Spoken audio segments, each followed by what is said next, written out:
pédagogie, ce que je disais, à savoir faire en sorte qu'il se passe quelque chose entre l'enfant et la nature, et dans un second temps faire en sorte que cet enfant se sente en charge de la vie, eh bien j'ai pu voir effectivement dans ce processus profondément humain et très intérieur, très intériorisé, eh bien il y a vraiment l'expression, la libération de joie.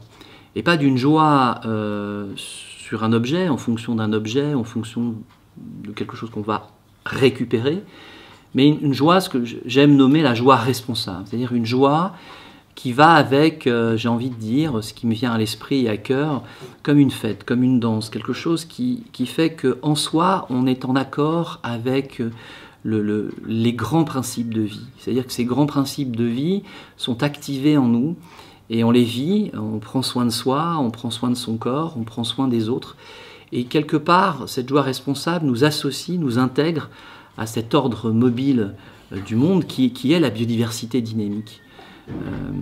Donc moi, joie responsable, c'est un concept qui me fait très chaud au cœur et qui me dit, mais eh bien, si tu es vraiment heureux, si tu es vraiment responsable, alors tu es dans la joie responsable. Sur les concepts, un concept qui m'est venu après l'écriture d'une classe transplantée en montagne, c'est celui de la contemplation dynamique. Je vais essayer en quelques mots de définir un peu, pour moi, Philippe Nicolas, la contemplation dynamique. Eh bien, la contemplation dynamique, c'est un moment de la vie, un moment de cette formidable planète.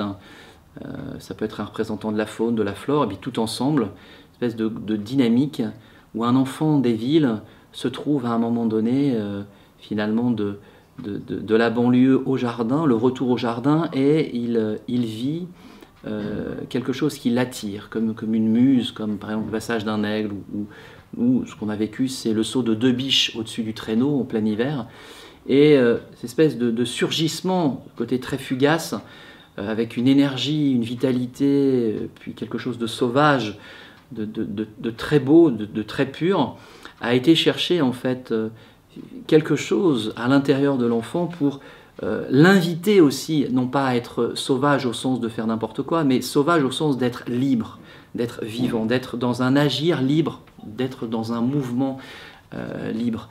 Et pour moi, la contemplation dynamique, investir ce tiers oublié qu'est l'environnement, c'est vraiment redonner une intensité de vie, une intensité de présence à l'intérieur du sujet et à l'intérieur de sa classe pour effectivement continuer à habiter la ville, évidemment, ne pas la fuir, mais à l'habiter en conscience, en connaissance qu'on ne peut pas finalement grandir hors sol, hors terre, hors mer, hors rivière.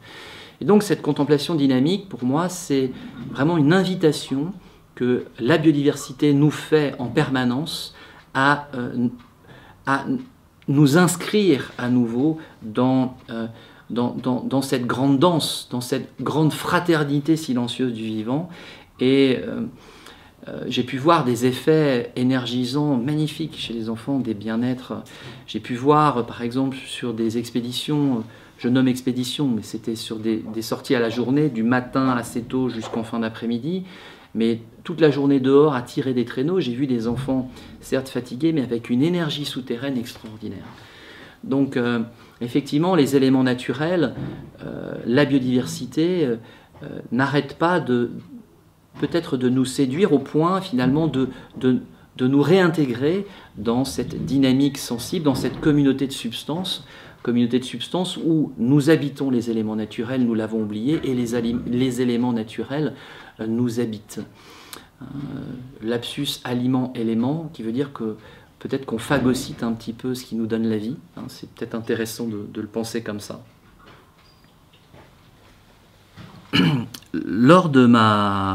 J'ai terminé ma formation des maîtres au Canada. Ça a été pour moi une occasion extraordinaire justement de vivifier peut-être un concept qui est le concept de sauvage, qui pour moi n'a rien à voir avec un homme délié, mais au contraire un homme profondément relié. Et j'ai une profonde amitié pour les Inuits, les Amérindiens. J'ai ce grand bonheur d'en avoir rencontré, d'être en relation avec des Amérindiens. Et lors d'une excursion, d'une balade au bord du Saint-Laurent, dans ce grand mouvement de boue, faut voir les débits, ce sont des mètres cubes et des mètres cubes d'eau, de boue, parfois d'écorce. Et je suis attiré par un mouvement dans l'eau, et je m'approche. Et là, du tréfonds du bouillon, du tréfonds du boueux, je vois comme une apparition qui ne m'effraie pas, mais je suis comme capté, pas hypnotisé, mais séduit par la rencontre avec une femelle beluga. Sa blancheur qui vient du tréfonds de l'eau, du tréfonds du tumulte, et qui vient avec son sourire naturel, parce qu'il y a une formation au niveau de la mâchoire qui lui accorde, sans qu'elle sourie, un sourire. Et j'étais là à contempler cette merveille qui me contemplait aussi de son regard, qui me perçait pas, mais qui me scannait et qui me disait « mais que tu es aimable, que tu es beau ». Et même au moment où je le dis, là, ça me retouche au niveau de cette amabilité intérieure, cette amabilité inconditionnelle. Et je ne sais pas combien de temps a duré cette rencontre, probablement quelques petites secondes, mais elles ont été déterminantes pour moi. C'est-à-dire qu'après cette rencontre, j'étais une autre personne, j'étais moins volontaire, j'étais plus accompli, j'étais plus en moi-même.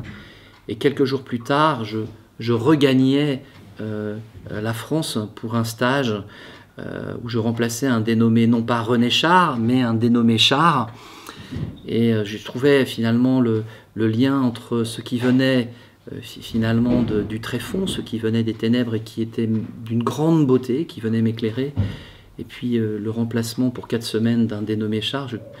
Je suis arrivé avec un clin d'œil, donc je suis arrivé dans la classe avec des plumes d'aigle, avec des dents de beluga, et puis la maïeutique s'est prise avec des enfants de Clichy, où ça a été évidemment très beau. Mais cette rencontre avec un animal sauvage elle l'est encore aujourd'hui, déterminante dans ma pédagogie. Et lors des séjours en classe transplantée, je m'efforce avec les intervenants, les partenaires, à ce que la croisée avec un animal non domestique mais sauvage soit effective pour mes élèves. Passer finalement d'une vraie rencontre, passer du virtuel et du livre à une vraie rencontre, quelque chose qui peut-être, à la manière de cet ami Daniel Fortin, qui est biologiste au Canada, qui se disent un jour, à 8 ans, eh bien oui, je serai biologiste, je serai savant, je serai astronaute, une espèce de rencontre de son rêve d'enfant et qui est alimentée par un tiers. C'est, je crois, la question de l'altérité aussi qui m'est très chère. C'est pour ça que dans ma classe, eh bien, les altérités sur les objets, sur les représentants faune et flore sont extrêmement nombreux. C'est pour permettre à un enfant, finalement, peut-être, sans qu'il me le dise, mais de sentir qu'il y a quelque chose qui passe entre lui et l'animal, entre lui et la plante, entre lui et l'objet, entre lui et la pointe de flèche, entre lui et la dent de dinosaure, entre lui et la vertèbre de baleine. La vertèbre de baleine, c'est quelque chose d'extraordinaire. Pour penser à partir de ce un, penser le tout, penser l'ensemble, penser mathématiques, penser dessin, penser technologie. Il y a une application à partir du un qui représente l'ensemble, qui, je crois, est tout simplement extraordinaire. Alors, j'aime à dire aussi que dans l'ici de ma classe, il y a un quelque chose qui danse, il y a un quelque chose qui se vit et qui souhaite la rencontre, qui souhaite dire l'épousaille, c'est peut-être un peu beaucoup, mais qui souhaite effectivement qu'il soit associé à la démarche de travail. Et pour bien nommer finalement ce quelque chose qui danse, que j'emprunte à Marc Érigel, c'est encore une fois ce petit garçon qui, à un moment donné, lors de la rencontre avec un ami naturaliste, lui dit « Mais est-ce que vous avez déjà vu un loup ?» Et lui de dire « Ben non, j'ai jamais vu de loup, mais je vais te raconter. J'étais en montagne, je marchais, j'ai vu simplement des traces, mais à ce moment-là, j'ai éprouvé que la montagne était différente, que le paysage se transformait, la montagne devenait magique. La montagne devenait magique par la présence de quelqu'un, du loup, que le naturaliste n'avait pas vu. Et je me dis, ben voilà pour moi une métaphore, ou une allégorie, ou une représentation, le mot représentation ne va pas, mais qui je pense, pour moi, est très proche finalement de cette pédagogie. C'est évidemment quelque chose est là, et quelque chose nous assume, nous porte, quelque chose de bienveillant, mais qu'on ne voit pas, qui est discret et qui est agissant. Et c'est justement ce